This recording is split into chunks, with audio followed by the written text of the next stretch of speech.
The second level of language that we want to discuss is speech acts. We already saw one instance in the example of advising, when I advised you to floss your teeth every day. But the clearest examples probably occur in games and in ceremonies. One famous incident that occurred, I believe, in a Yankees game was when a batter had 2 strikes and 3 balls, and the pitcher threw the ball near the strike zone, and the batter didn't swing. So the umpire didn't say anything. And the batter turned to the umpire and said, "Well, ump, am I out or was that a walk?" And the umpire said, "You ain't nothing till I say so." And that's the lesson of speech acts. With a speech act, it's saying so that makes you so. And the rules of baseball mean that you're out and it was a strike if the umpire says so. But you walk and it was a ball if the umpire says so. Now, maybe the umpire should have called a ball when he called a strike, or should have called a strike when he called a ball, but it doesn't matter, because if he makes a mistake and calls it a strike, then you're out. So the next kind of example involves ceremonies. Imagine that you're at a traditional marriage ceremony, and the bride and the groom show up with an officiant in an appropriate location, and the officiant says to the man, "Do you take this woman to be your lawfully wedded wife?" And he says, "I do." Then the officiant turns to the bride and says, "Do you take this man to be your lawfully wedded husband?" And she says, "I do." Then the officiant says, "I now pronounce you husband and wife." That's pretty cool. By uttering those words, he made them husband and wife. The words changed their relationship in a legal way, in a religious way, and in a personal way. All of that happened just by uttering words.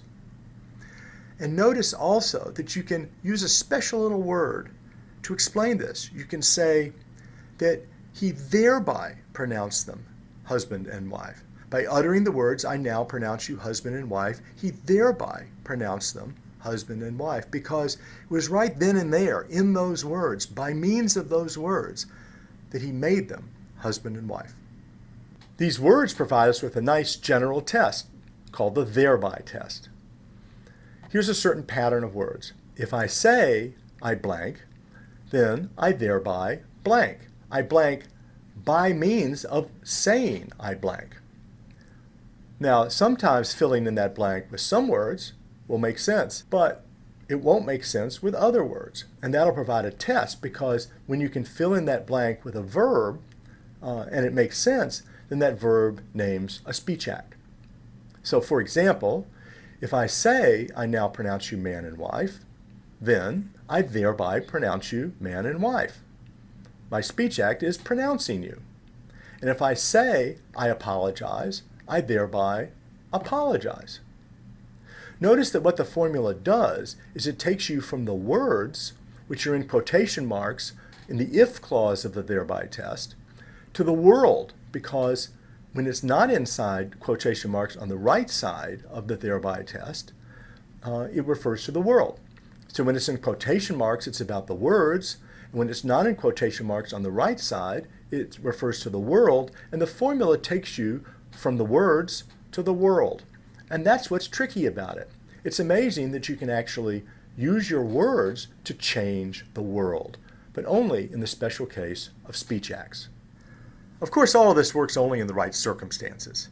You can't just randomly walk up to any couple on the street and say, "I now pronounce you husband and wife." Just try it. Okay, excuse me, I wanted to say something. I now pronounce you husband and wife. Thank you.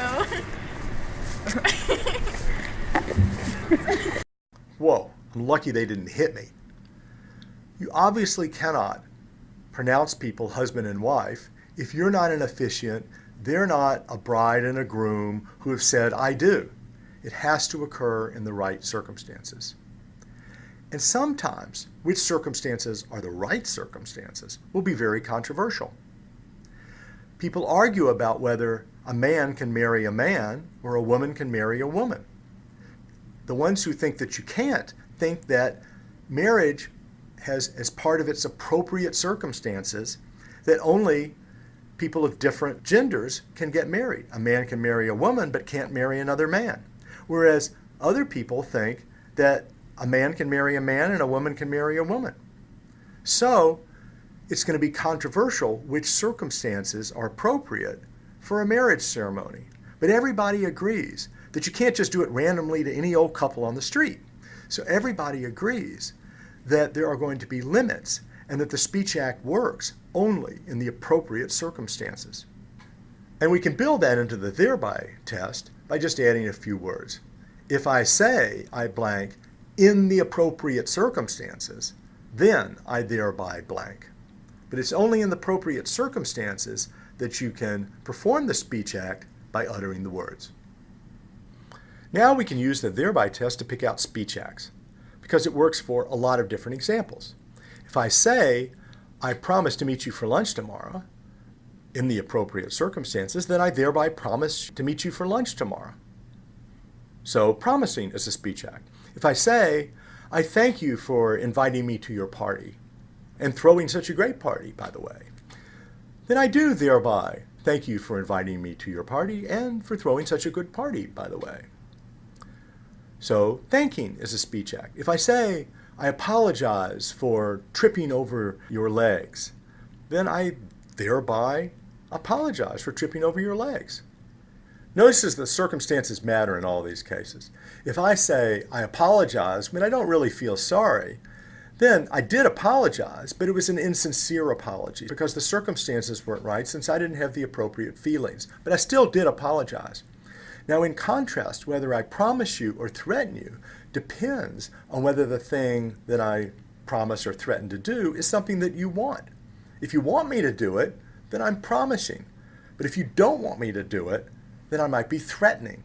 So your attitudes towards the thing that I'm going to do determines whether my speech act is a promise or a threat.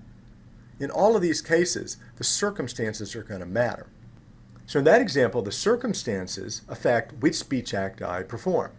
But in other cases, the circumstances affect whether I really perform any speech act at all or fail to perform the speech act that I was trying to. Here's an example of that.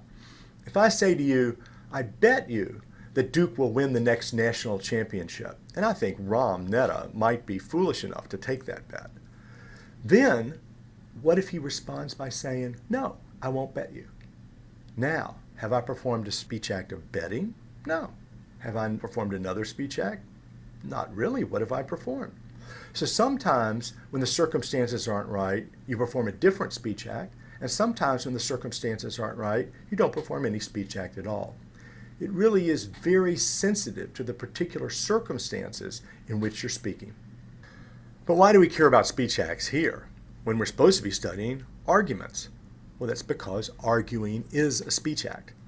You argue with language. It's one of those things that you do in using language in a certain way. You're intending to provide reasons, and you're providing what you take to be a reason to justify or explain the conclusion, and justifying and explaining are other things that you do with language. Those are speech acts too. So when we're studying arguments, we're studying a particular kind of speech acts, and that's why it makes it important to understand speech acts, because we need to view arguing in the context of these other speech acts that I've just discussed. Now, there's an awful lot more to say about speech acts, and I can't say it here. In these lectures, I just want to give the idea in a very basic and simple way. If you want more detail, we have a more extended discussion of speech acts in the accompanying book, Understanding Arguments. But just to make sure you understand the basics, let's do a few exercises first, and then in the next lecture, we'll go on to talk about conversational acts.